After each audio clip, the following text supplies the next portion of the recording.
on the YouTubes. Ciao. Listen, now YouTube, hi, welcome to the Lurie Daniel Favors Show. This is the experience you all get welcomed into when we are live on SiriusXM's Urban View, channel 126. Let me just tell y'all, as I have shared with the audience, again, my audience knows me well by this point. We don't do like sloppy gossip on this show. This is a show where we deal with issues that are related to our lives, that are going to be substantive, that have some sort of political element or some sort of like real life experience element. We focus on what matters for our daily lives. And so often there are stories that appear in the zeitgeist that, frankly, as much as I'm interested in, I really am not going to necessarily spend time on this show talking about, because we got real important stuff to do. And it's not to say that people who do gossip are not doing important things. A little gossip and chisme, I like a little bit of chit-chat as much as the other person, but this is the only show on the Monday through Friday lineup that is a 2-hour show. Everybody else has got 3 hours, so they got time to delve into things that we just don't hear. But honey, we gonna have to make time today, because this Jeffrey Epstein situation, like many situations I have sort of seen, I have observed, and I haven't really paid a whole lot of attention to, because it seemed very clear to me years ago when we found out that Donald Trump's name was on the Jeffrey Epstein list and in the manifest and on the flight logs, that it was clear to me. Like I had no issue with that, because, well, not that I didn't have any issue with it, but I was like very clear, oh yeah, this man is involved in this and it makes perfect sense. And then we learned about the fact that, what was it, Bill Clinton's name was on the list and other people were on the list. And I'm like, yeah, that makes sense to me, because we know wealthy people do things that they probably ain't supposed to be doing, but it wasn't something that I was really going to pay attention to for the purposes of this show, because again, why? We got real important shit to talk about. But baby, when I saw that the Wall Street Journal had entered the chat yesterday, and there has been sort of this fevered pitch, this real effort over the past several weeks to cause a whole lot of focus on this topic, I was like, all right, let's see what's happening, because we got some things to figure out. And it would not be important but for the fact that it is now broiling over into the Department of Justice. MAGA is losing its mind, and that is going to have implications for the rest of us who have to live in this country still with these weirdos. So let's start with, first of all, those of you who are like myself and do not pay attention to this stuff at all, I want you all to pay attention to this clip. Listen to this clip. Oh, and let me see YouTube. I'm gonna hook y'all up because we're gonna share the screen. I want y'all to listen to this clip. This is Charles Blow, who is talking about why it is that for liberals and people on the left, we're kind of like not really clear about why this matters. It matters a lot. Take a listen to this clip so that you can be on the same page, because I didn't realize it was this big a deal, and apparently it really, really is. Hopefully my screen will now play it. Let's hear the clip. It is hard for many liberals to believe that this Epstein files fiasco is in fact a problem for the president, because they've seen so many other things that should have been a problem that his supporters just kind of shrugged and said it doesn't matter. But let me explain to you why this matters so much to them. They've been so invested in this conspiracy theory that there is a cabal of pedophiles among the elite, mostly liberal, that has become part of their faith. So when the Justice Department, supported by Donald Trump, decides not to release those files which they believe contain proof of their faith, it is like an attack on their religion. This is a problem for Donald Trump. Yeah, it's a problem, all right. And it's a problem because, again, as Charles Blow explains there, this has been a point of religious contention for them. Do you guys remember years ago when somebody went over to a pizza shop in Washington, D.C. because of this thing called Pizzagate, and they believed that Hillary Clinton was a part of this secret cabal of people who were trafficking children through a pizza shop in D.C., and like they engaged in some criminality around the pizza shop. There was some vandalism there. All of that is related to what's happening with this Jeffrey Epstein case. All of the drive about what the deep state is and the fact that people believe the deep state is there to destroy America, all of that is sort of centered around this idea that Jeffrey Epstein has been running this international, multi-country, multi-billionaire hitting situation, organization, whatever you want to call it, basically a sex trafficking ring. And we know that that is the case because that man was tried and convicted and served time under Democrats in order to, I'm sorry. Wait, he wasn't tried and convicted and served time under Democrats. He was tried and convicted to serve time under the Republicans. And then he was incarcerated during Donald Trump's first term. And then he was mysteriously unalived while he was in jail. Now, you might be thinking, of course, Lurie, we know this. Like, this is clear. Like, why are we... Why is this even an issue? MAGA doesn't know this. And the reason we know MAGA doesn't know this is because people like Bill O'Reilly got on camera in conversations with right-leaning media outlets and basically indicated that he believed firmly that Jeffrey Epstein, the leader of this international sex trafficking cabal, was essentially someone who was put on by the Democrats. I want you all to take a listen to this clip because here is Bill O'Reilly in conversation with News Nation, a right-wing outlet, talking about this very thing where he is insisting that Jeffrey Epstein was basically an operation put together by the Democrats to take down Donald Trump. And then he finds out in real time that's absolutely not the case. But you're not going to believe it if I just tell it to you. So take a listen to this clip. YouTube, you guys get a chance to see it. Let's take a listen. How is he convicted? How do you convict Epstein a guy who's dead? He was convicted in I believe, under Merrick Garland's Justice Department. That could be. Am I wrong on that? I don't think so. And then he was incarcerated, and then he committed suicide. Okay, the suicide thing is bull. Whether you Bill, I think this is important. Bill, I think this is important. He was arrested in 2019, and he committed suicide in 2019. He died August 10th of 2019. So the Biden administration was not involved in a conviction or a trial of him. They were in of Ghislaine Maxwell. Okay. And that's a good point of clarification. But he was arrested and indicted under Merrick Garland. No, under Trump. Who had all of the information. Epstein was arrested, indicted, and committed suicide under Trump. In 2019, Trump was president. Merrick Garland was not the attorney general. Okay. It's the okay for me. It's the oops. Like, really? Because, again, this has really been an important issue for MAGA because they believe that their Trump Jesus was going to basically come into office and reveal the list, reveal the files. Pam Bondi, who is now in charge of the Department of Justice, just a few months ago in February said that not only is there a set of files that indicates everybody who was a part of the list, but that file is on my desk right now. Now, that's not a direct quote. That's not even actually how she talks, but that's exactly what she was communicating to MAGA, that she had the list, it was on her desk, and she was going to be able to reveal it now. And then after MAGA got all excited about the great reveal, Pam Bondi essentially just released documents that were already in the ether, already in the zeitgeist, and MAGA was like, what the fuck are you doing? Like, you said you was going to be revealing the deep state. Now, this deep state thing really matters to them because unlike anything else, it wasn't the cancellation of food for people who were hungry. It wasn't the ending of school funding for children who needed food. It wasn't the cuts to health care to make it has been this belief that Donald Trump, Jesus, their orange Jesus was supposed to get into office and reveal the deep state and unleash the hounds of Jesus' justice, because that's what they have been banking on for years. So a few days ago, when Donald Trump untruth socialed and tweeted out that basically he wanted MAGA to no longer focus on this topic and he thinks this is a stupid issue and that only dumb Republicans are still with it, the Republicans have been losing their ever-loving minds because it wasn't just something that the blogosphere was talking about. It wasn't just something that the podcast bros were talking about. This was something that you had good stock, good white Christian stock, who might have been a little concerned about other things Donald Trump was doing, but they very much fundamentally believe that one of the things he was most certainly going to do was to reveal the deep state. I got people in my own circles, not necessarily close circles anymore, people in my own circles who believe that not only was Donald Trump going to unveil the deep state, but that he was also going to tell us who the lizard queens were. And he was also going to tell us what the DNA, the alien DNA, it's all tied up with QAnon, with MAGA. It is this incestuous, and I'm using that phrase intentionally, this incestuous relationship between this idea of the deep state, international sex trafficking rings, and Donald Trump being the one who was going to reveal it all and unleash the hounds of justice. So it was really weird when we got news that one of the agencies that Donald Trump's Department of State has decided to shut down was the one agency at the United States Department of Justice or Department of State that was responsible for monitoring and tracking international sex rings. According to Mother Jones, as Donald Trump is getting his ass handed to him by MAGA right now, his State Department has also decimated the one office that was dedicated to combating human trafficking.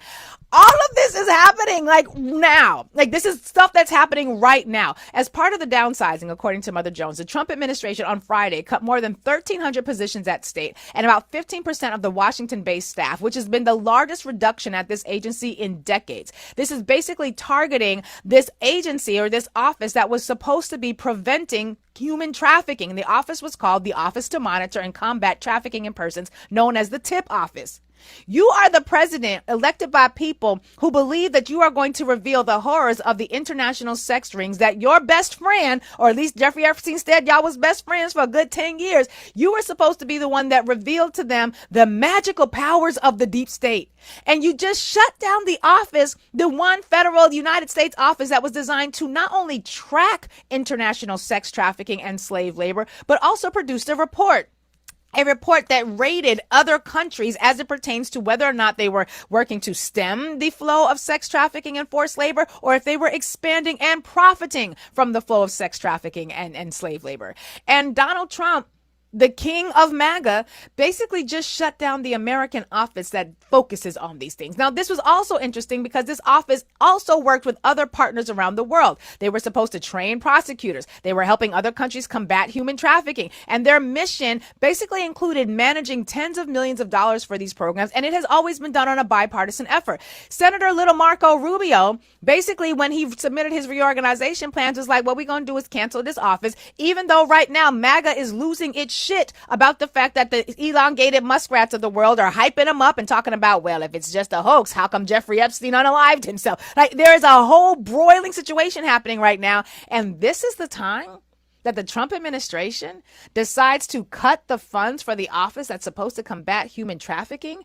That's weird as fuck. But what's also weird as fuck is who they are also letting go. There was a career prosecutor by the name of Moren Comey, who recently announced that she had her position cut. Now, that's weird because Moren Comey, and well, it might seem a little less weird because with the last name like Comey, those of us who've been paying attention know that she's probably related to James Comey, who was the head of the FBI at the time that Donald Trump and Hillary Clinton were running for office. And he's the head of the FBI who basically shafted Hillary Clinton when he came out right before the election and was like, we think there's some weird fugaziness going on and we're going to investigate it. Ultimately, they continued their investigation. They found nothing, but there was enough doubt that he helped to plant in the mind of the populace that basically she had her losses handed to her on a silver platter carried by James Comey, in addition to a whole bunch of other things. She was a flawed candidate. We can agree on that, but that was what was happening. So James Comey is a controversial figure, to be sure, but his daughter is a career prosecutor who not only was connected to the prosecution of one Sean Puffy Diddy or did he not do it Combs, but who also was responsible for prosecuting Jeffrey Epstein. Why would you do that now? Why y'all moving so weird? Why y'all doing shit that like is mad strange? It don't make no sense because you are being accused right now of already supporting the deep state, and you were supposed to be revealing the deep state. You closing the office that's supposed to monitor human trafficking. You fired the woman who was responsible for prosecuting and convicting James Comey. You got, not James Comey, oops, that's her daddy, Jeffrey Epstein. You got people like Bill O'Reilly going on the report on major news channels talking about the fact that Jeffrey Epstein was prosecuted, convicted, and unalived under the Democrats. And then that major right-wing news channel has to correct the record and say, nah, Bill, you was wrong, son. Jeffrey Epstein was arrested, prosecuted, convicted, and unalived while Donald Trump was in office for the first time. The same Donald Trump who Jeffrey Epstein said was his best friend. Now, I already feel gross about all of this. I'm already gross about it because it's disgusting. This is nastiness. It's gross. It's nastiness, man. It's some wicked people in the world. But then, because that's apparently not enough, then we find out from the Wall Street Journal last night, and that's the only reason we even having this conversation, because I'm like, well, goddamn, it really is something to this mess. We find out from the Wall Street Journal that Ghislaine Maxwell, a name I have not yet mentioned, Ghislaine Maxwell, who was basically Jeffrey Epstein's madame, and she was the one who really helped to facilitate. She was recruiting the girls, she was getting the girls. You know how in Harlem Nights, Adela, what's that sister's name? You know, she's the one who, she worked for the girls. She makes sure the girls is good. Well, Ghislaine Maxwell was the one who handled the girls. And when it came to recruit, and I literally mean the girls, we weren't talking about ladies of the night. We weren't talking about sex workers who are grown women or grown men or people who are choosing to do what they want to do with their bodies free of exploitation. We were talking about little bitty girls. And Ghislaine Maxwell, the madame for Jeffrey Epstein, is in a whole bunch of pictures with Trump, Epstein, and everybody else, the little girls that they was trafficking. Ghislaine Maxwell is in prison right now. She is in prison right now because she was arrested, tried, and convicted for supporting the sex trafficking ring that Jeffrey Epstein was involved with. But before she was convicted and before she was sentenced to serve time, she was also good bosom buddies with not only Jeffrey Epstein, her boss, for whom she was performing the services of the madame, but she was also his friend. And she was Donald Trump's friend. And so when Jeffrey Epstein was turning 50 in the year of 2003, Ghislaine Maxwell decided that she was going to do what friends do. She put together a wonderful gift for Jeffrey. Wonderful if you're weird. And this was a gift that basically was a compilation of letters from his friends, from childhood acquaintances, from people who loved him, from people with whom he had relationship, including his bosom buddy, Donald J. Trump. And the letters were a little salacious. They were bawdy, as the Wall Street Journal called it. I was like, bawdy, as in body, yada, yada, yada, yada. No, bawdy, as in B-A-W-D-Y, as in sexual nature. They were, which I guess body, yada, yada also could be. But basically, according to the Wall Street Journal, it was Jeffrey Epstein's 50th birthday. And Ghislaine Maxwell was preparing a special gift to mark the occasion. She turned to Epstein's friends and family. One of them was Donald Trump. Maxwell collected letters from Trump and dozens of Epstein's other associates for a 2003 birthday album, according to documents reviewed by the Wall Street Journal. It was a leather-bound volume, of course, because when you are working in this part of the evening, leather is always on the display. But it was a leather-bound volume that was assembled before Jeffrey Epstein was arrested in 2006. And it was a part of the documentation that the Justice Department, who were investigating Jeffrey Epstein and Ghislaine Maxwell, it was part of what they reviewed as evidence to then go file cases that were able to successfully conclude with Jeffrey Epstein and Ghislaine Maxwell being arrested, tried, and convicted, and in Epstein's case, for subsequently unalived, in incarceration. Now, what's interesting about this is that Donald Trump has already, earlier this week, was like, stop talking about MAGA. Or MAGA, you should stop talking about Jeffrey Epstein. It's a hoax. It's a hoax sponsored by the Democrats. The Democrats put the information together. It's just like Russia. There's no client list. Even though, again, Pam Bondi and Dan Bongino and Kash Patel, the people who are in charge of the FBI, the Department of Justice, respectively, have spent their entire careers talking about this trial and talking about Jeffrey Epstein and this sex trafficking ring. Oops. Sorry, not Pam Bondi. Pam Bondi actually didn't talk about the sex trafficking ring in any meaningful way because Jeffrey Epstein, who was operating in Florida, not too far from Mar-a-Lago, where he was operating was also the state where Pam Bondi was the attorney general for almost a decade. And while she was attorney generaling, one thing she did not do was prosecute Jeffrey Epstein, even though when she came into office, she basically said she had the entire list of the Jeffrey Epstein files on her desk. So Pam Bondi actually was not a part of the people speaking out against Jeffrey Epstein. Pam Bondi was credibly accused of being a part of the people who were protecting Jeffrey Epstein. And now Donald J. Trump has been telling MAGA, why are you still listening about this Jeffrey Epstein? It's a mess. It's a hoax. They're just trying to destroy Trump. But MAGA's like, dog. For the past 11 years, we've been talking about this Epstein situation. You done told us, you done promised us, you done swore to Orange Jesus that you was going to reveal this, and you didn't reveal it. And so when the Wall Street Journal came out yesterday with the information about the letter that Donald Trump included in this book, baby, when I tell you, they have been losing their mind. Now, this letter that Donald Trump included, or the letter that bears his name, because he's denying that he included it. He said, I don't know nothing about that. It wasn't me. I didn't write that letter. It wasn't me. But the letter was reviewed by the Journal and is, quote, bawdy, as they say, like others in the album. And here's what it contains. Several lines of typewritten text framed by the outline of a naked woman, which appears to be hand-drawn with a heavy marker. Pause. You know, one thing Donald Trump do like to do is draw with a heavy marker. And we know that because when he was in his first term and he was pretending that there was going to be a hurricane that was going to destroy Alabama, even though all the forecasters said, no, that hurricane is not going anywhere near Alabama. What did he do? He took that big ass Sharpie marker that he liked to use to sign his name, and he drew a whole ass extra hurricane over the state of Alabama to prove his point that, yes, it is going to be a hurricane over Alabama, even though all the science says it is not. Y'all remember that? I remember that. And one thing he do like to do is draw with a big black marker. So with a heavy drawn marker, a pair of small arcs denotes the woman's breasts, and the future president's signature is a squiggly Donald below her waist, mimicking pubic hair. The letter concludes, "Happy birthday, and may every day be another wonderful secret." Now, that's weird. Donald Trump has said, this isn't me. This is a fake thing. It's a fake Wall Street Journal article. I've never written anything in my life. I don't draw pictures of women. It's not my language. It's not my words. But then the Wall Street Journal includes what was in the letter. And it included a drawing with like thought bubbles, basically of a conversation between Jeffrey Epstein and Donald Trump. And it includes the following text, which I am going to read as my contribution to public service. The drawing includes the following words: voiceover. There must be more to life than having everything. That's like the narrator in this thought bubble story that somebody who looked like Donald Trump drew this thing on. So Donald's character says, yes, there is, because they're responding to this claim that there must be more to life than having everything, which is something only the really wealthy would say. And Donald Trump's character says, yes, there is, but I won't tell you what it is. Then Jeffrey character says, nor will I, since I also know what it is. Then Donald says, we have certain things in common, Jeffrey. And then Jeffrey's character says, yes, we do, come to think of it. Donald's character says, enigmas never age. Have you noticed that? Then Jeffrey says, as a matter of fact, it was clear to me the last time I saw you. Then Donald's character says, a pal is a wonderful thing. Happy birthday, and may every day be another wonderful secret. Now, that's just weird as fuck. It's just weird as, what the hell is that? What is that?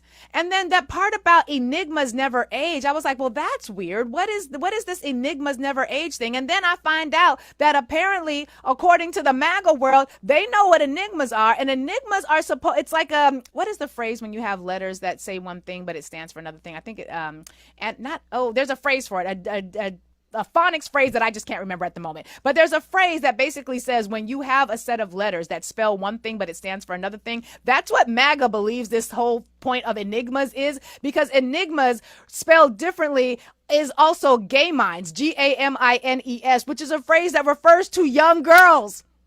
Now, I don't like conspiracy theories, and I feel really gross having this conversation, but you should know that all of this is happening and that the Wall Street Journal, which decided to publish this article, even though Donald Trump said, if you publish this article, I'm going to sue the shit out of you. And the Wall Street Journal was like, bring it, bitch. And so basically we in a moment right now where MAGA is losing its mind. Donald Trump is having a conniption. Pam Bondi, Kash Patel, and Don Bongino are trying to figure out their entire life because they have spent the past several years. Well, not Pam Bondi again, because she was sort of covering things up. Allegedly, we don't know, but she was the attorney general in the state of Florida when Jeffrey Epstein was doing all this shit, and she ain't say nothing about it then. And then now she's the head of the Department of Justice, and now her and Dan Bongino and Kash Patel, who are head of the FBI, are basically covering this shit up. MAGA is losing their mind. Oddly enough, it's not the end of Social Security. It's not the end of Medicaid or Medicare. It's not the end of the social safety nets. It's not the fact that they are now going to have no hospitals and no funding for schools, no Department of Education. None of that stuff seems to matter to this crew of characters.